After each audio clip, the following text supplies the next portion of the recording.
Good evening and welcome to ParaWeekly. I'm Derek Hayes and this is your paranormal news for the week of October 11th, 2021. Just when you thought it was safe to take one last dip before the summer weather is behind us, a possible sighting of the Loch Ness Monster, or Nessie as she's affectionately known, as monster hunters in Scotland abuzz.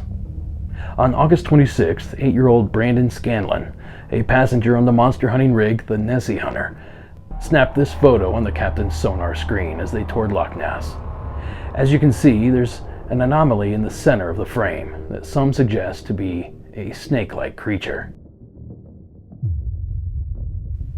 Now, the captain on duty suggested that the unknown object could be as long as 13 feet and was swimming in what appeared to be around 130 feet of black, peat-stained water. Now, this isn't the first time the creature has been spotted on sonar. Back in October of 2020, a cruise boat captain on the loch caught a similar image on his state-of-the-art sonar system, this time some 500 feet below the surface. Now, this next story is sure to make any new homeowner feel uneasy. Liverpool, England resident and 32-year-old Jonathan Lewis purchased a home in Walton just last week, but it wasn't until he began poking around that he realized he may have unleashed something evil. Now, curious about a walled-up portion under the stairs of his new place, Lewis bashed a small hole in the wall with a hammer, where he uncovered the sinister secret. Now, seated in a small woven chair was a cloth doll with a note that read the following: "My name is Emily. My original owners lived in this house in 1961. I didn't like them, so they had to go. All they did was sing and be merry. It was sickening. Stabbing was my choice of death for them, so I hope you have knives. Hope you sleep well." Now, the letter and presumably the doll were both dated 1961, though Lewis has suspicions that what he hopes is a prank is much more recent. Now, no word yet on any paranormal activity in the new home. Now, cryptozoology isn't just about spooky, scary creatures. Sometimes rediscovering a species we thought was extinct can be equally as important. And for those in search of Australia's thylacine, or Tasmanian tiger, a canine-like marsupial predator that was hunted to extinction back in the early 1930s, the search just got a little easier. The Australian government just aided in the search for the thylacine by releasing a 5-page document disclosing 8 recent sightings of the animal.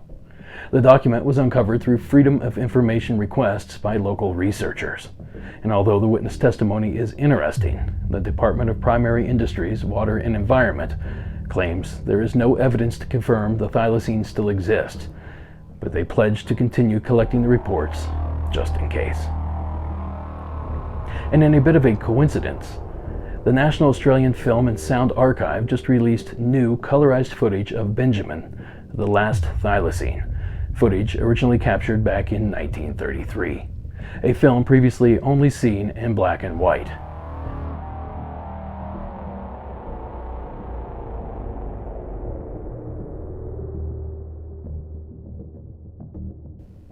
Now, the digitally enhanced footage really allows the viewer to connect to a creature that may no longer roam the earth. It's haunting footage and hopefully food for thought as our species continue to disappear at a rapid rate. Now, the film was released on September 7th, which is also National Threatened Species Day in Australia, a date that holds significance as the day Benjamin, the last known thylacine, passed away. And in other news, a man was arrested in Richmond, Kentucky in the early hours of September 11th, following a report of gunfire coming from a local hotel room. Now, upon arrival, officers discovered shots were being fired from a hotel window and worked quickly to secure guests in a safe location nearby. Now, the man inside the room was identified as 55-year-old Samuel Riddle of Waco, Texas. Now, Riddle was taken into custody and is facing several charges, including 4 counts of first-degree wanton endangerment involving a police officer, and 1 count of possession of a handgun by a convicted felon. Now, according to Singular 40 News, this isn't the first incident involving firearms and the paranormal. Another recent incident occurred in 2019, during which park rangers responded to reports of shots fired at a Sasquatch-like creature in Mammoth Cave National Park. And that brings us to our final story of the evening: the exciting release of Small Town Monsters' latest documentary film, Skinwalker, Howl of the Rougarou. And here with us this evening is director, producer, and overall filmmaker, Seth Breedlove of Small Town Monsters. Thank you so much, Seth, for joining us here this evening. Yeah, thanks for having me. Now, Seth, the swamps of southern Louisiana are quite a ways from the farms and fields of Ohio. Why did you choose to do this project on the legend of the Rougarou?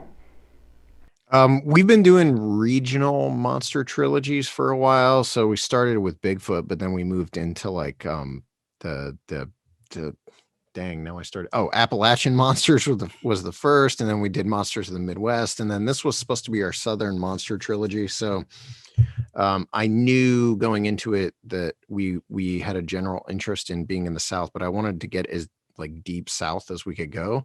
Mm-hmm. So I had originally thrown out Louisiana as a possibility. I think we had actually talked about like the Honey Island swamp monster or something like that. But Rougarou was one that we kept getting asked to do something about. And I had talked to Heather. So Heather Mosier is like my researcher now.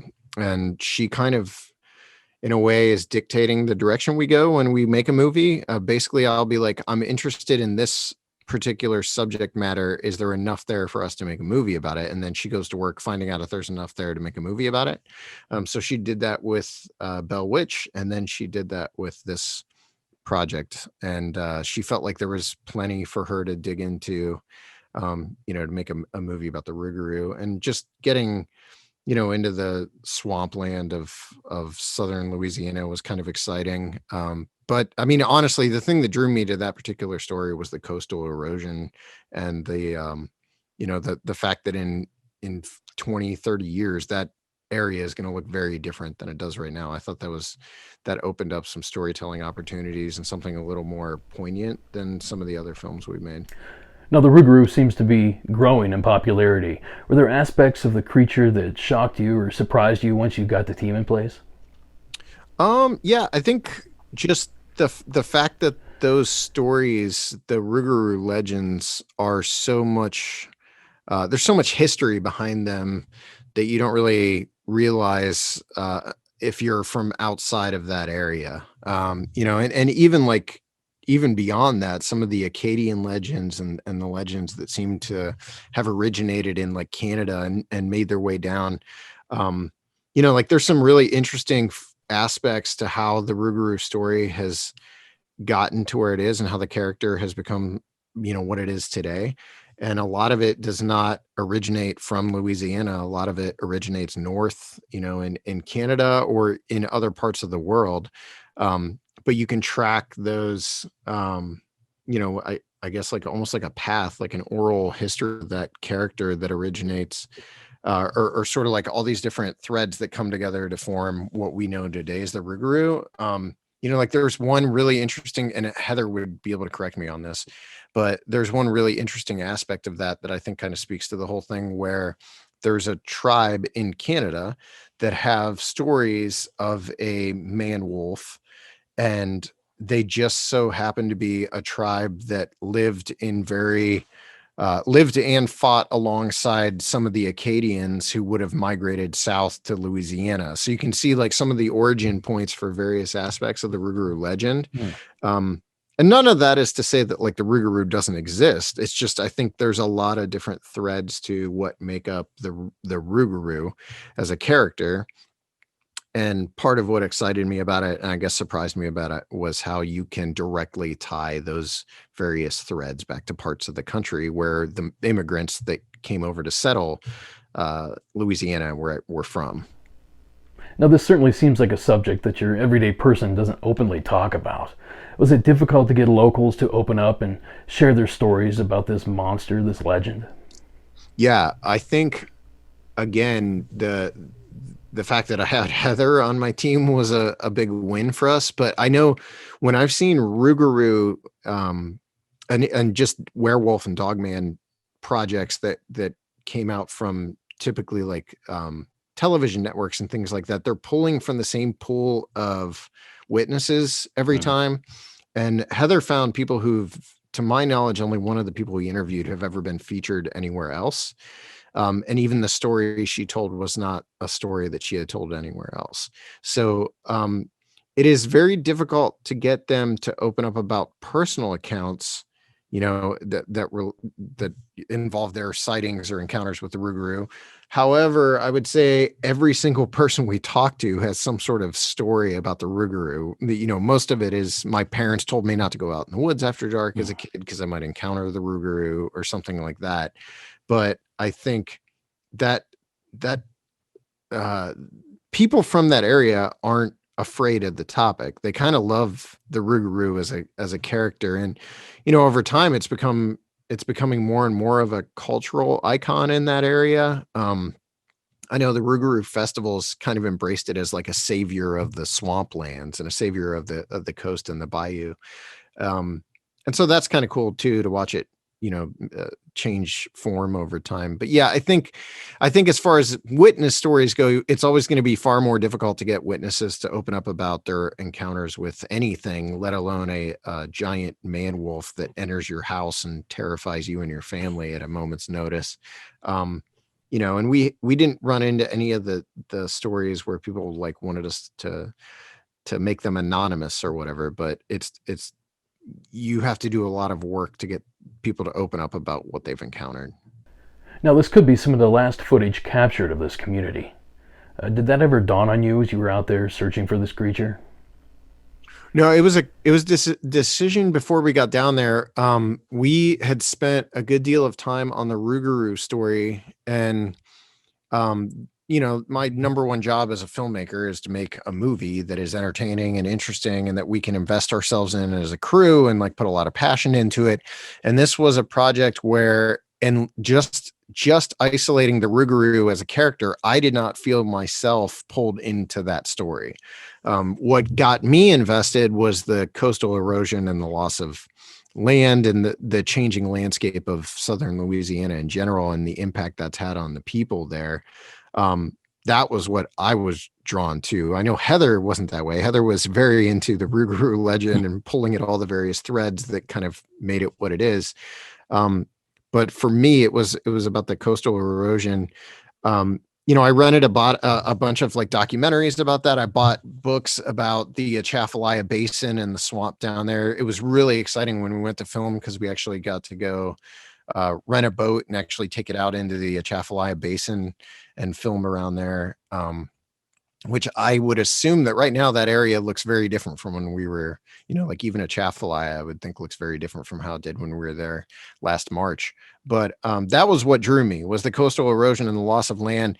I had no idea that it would change to the degree it has since we filmed. I mean, we filmed in March and I've seen photos and entire neighborhoods that we drove through are gone, like decimated. It looks like a war zone. I know we were keeping in contact with people we had interviewed and, just checking in on people that we had talked to following the making of the movie. And a lot of them had lost property, houses, belongings, just since we had filmed. Key parts of Homa are no longer standing, like buildings that were landmarks that had been there for hundreds of years are gone. So, and just from what I've been told by people that live in Homa, the Homa we shot no longer exists. So that's a pretty crazy, statement to have that happen after we've I don't think we've ever documented a town thinking it's not going to be there. Sure. In a year, but that seems to be what's happened, at least not to the extent that it was when we were there. It's pretty much changed the face of it. Well, it was emotional making the movie before Ida. And I think you can pick up on that, especially at the end of the movie. The through line of the whole thing is the loss of what you're looking at, the loss of that land and how everything is changing. You'll consistently throughout the movie hear people reference the fact that like something that was there when they were a child is no longer there. I know the gentleman whose story kind of opens the movie and closes it. He talks throughout that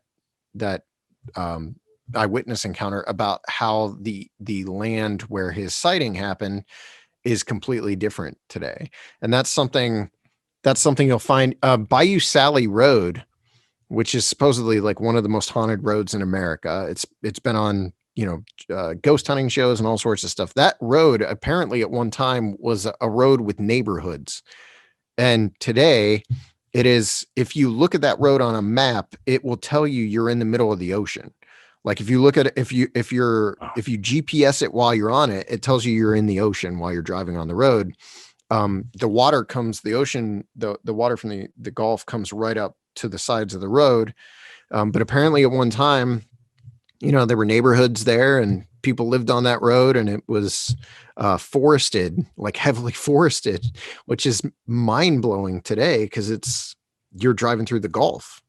So it's, I guess it was very emotional even before Ida. Knowing that it's completely changed already is pretty crazy. The Airbnb we stayed at when we were making the movie's gone.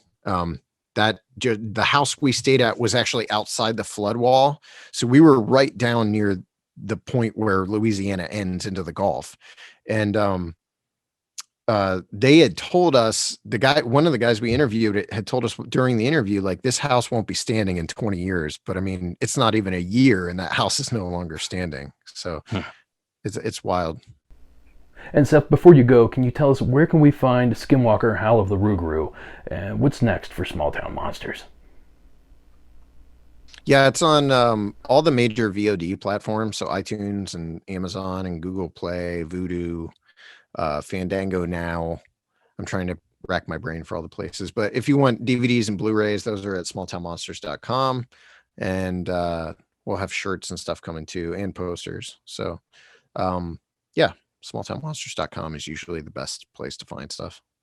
Our next big legend movie is going to be about the Jersey Devil, and that'll be out next spring. Our next movie up is going to be On the Trail of Bigfoot, The Discovery. That'll be out in November. And then that will be followed in early December by On the Trail of the Lake Michigan Mothman. So, and we film next week in Colorado for On the Trail of UFOs. So it's a busy year. A huge thank you to Seth for taking the time to speak with us here this evening. If you're looking for something spooky, be sure to check out Skinwalker Howl of the Rougarou this evening. And now it's time for this week's viral videos.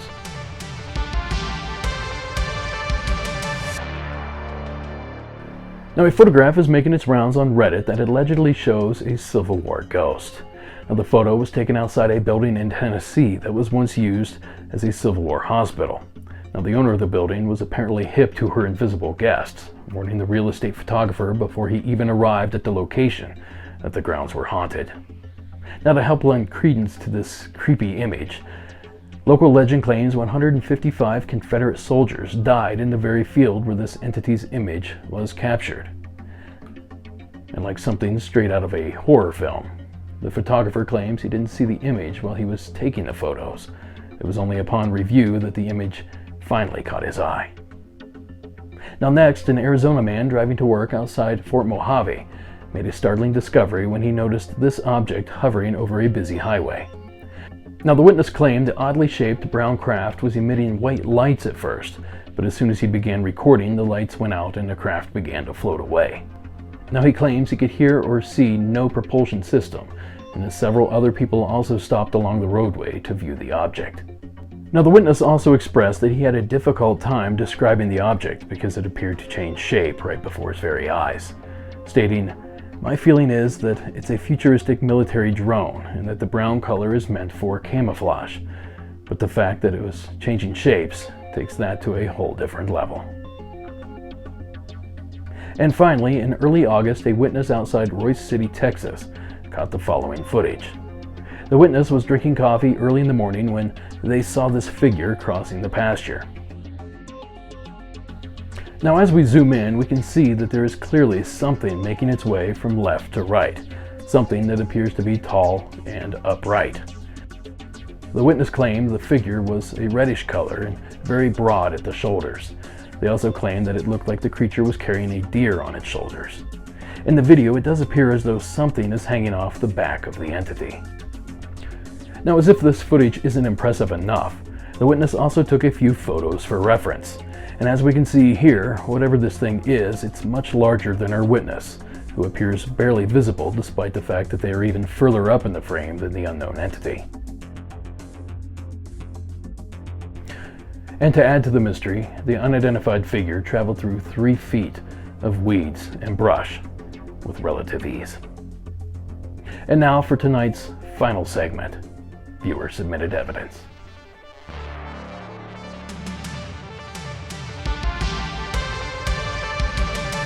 A viewer from Colorado sent in the following image that he believes may be Sasquatch. Now he claims that while driving down I-25 between Denver and Colorado Springs, he, his wife, and mother snapped a photo of an unusual dark figure walking in the distance. Now the image is striking, but when you zoom in, you can clearly see what appears to be a human-shaped figure with 2 legs stretched as if walking. Now the color is uniform, seemingly a solid black, and the arms are not visible, suggesting they may be pinned to the figure's sides. Now encounters with what people describe as a Sasquatch-type creature are on the rise in the state of Colorado. So perhaps this is some of the first official proof that not only does the creature exist, but he's also a Colorado resident.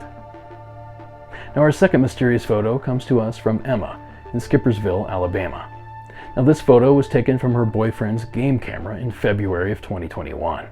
And Emma states, "We know it wasn't placed there by anyone, human that is, because it's my friend's boyfriend's hunting property and only he hunts there. These pictures were also taken 7 minutes apart." Now it's a very strange and disturbing photo indeed. And I certainly don't know what it is, but it wouldn't take much to convince me that there's actually a bucket on this entity's head. So is it a practical joke or something paranormal? We'll let you decide. And finally tonight, an anonymous viewer sent the following video in from an undisclosed location in the desert Southwest. The viewer claims that someone or something was caught on his father's security camera footage. Now last December, his father called him concerned that someone was trying to make entry into his home. Now the father claimed that he could hear loud banging on the side of the house and that the family's German Shepherd was terrified and whining in the corner. Now the men checked the security footage only to find this in the yard. Now for scale and for reference, our viewer also sent in this reference photo. Now to the left of the image, you can clearly see a living creature walk into frame. And judging by the reference photo provided, it doesn't appear this figure is much more than maybe 3 or 4 feet tall. And what sticks out the most is the bulbous white head that bobs up and down as the entity walks through the frame. Let's watch it again in slow motion with an enhanced contrast. So, an alien gray, an unknown animal, or perhaps a prankster in a suit? I don't know what we're looking at here, but it's certainly unsettling. Now if you have a mysterious video you would like us to take a look at, send it to contactparaweekly@gmail.com. And a huge thanks to all of tonight's submitters. Now I hope you enjoyed your first episode of ParaWeekly.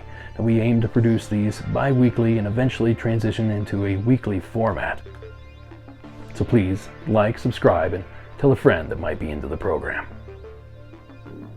Until next week, for ParaWeekly, I am Derek Hayes. Keep it spooky out there.